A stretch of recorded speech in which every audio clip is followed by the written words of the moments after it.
So good afternoon, ladies and gentlemen of the press. Again, police operations continue in looking after everyone. Apart from what we've discussed yesterday, I call on the people of Fiji again. Be responsible and don't be selfish. If you have nothing to do at the checkpoints, don't come there.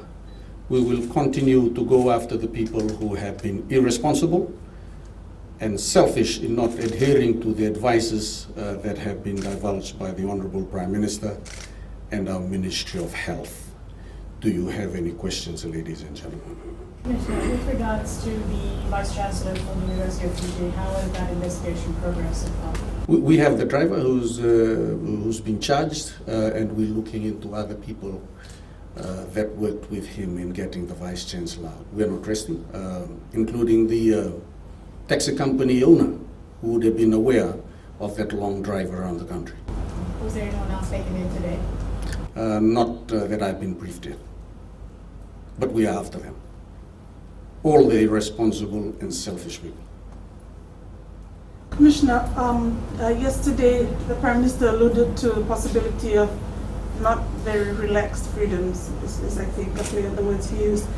And right now we're getting encouraged to make only essential travel, go to work, come right back and things like that. Do you see a possibility in the future where we will not be given the freedom to choose what is essential travel to us? Will the police be stepping up and controlling our movements? The Ministry of Health are the ones giving us advice on that, and Cabinet that sit together on a daily basis, almost on the daily basis now, working through all these questions that you have. They'll give us the directives, we'll implement it.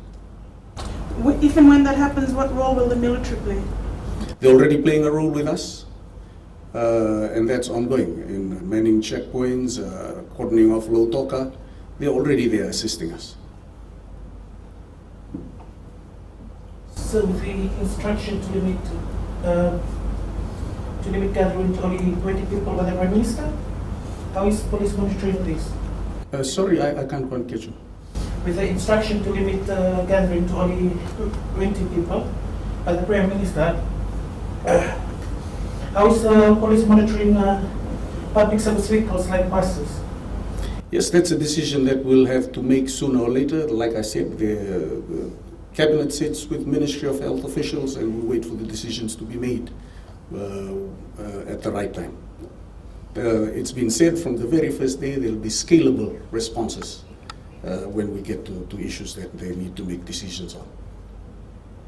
Thank you. No questions. Thank you very much.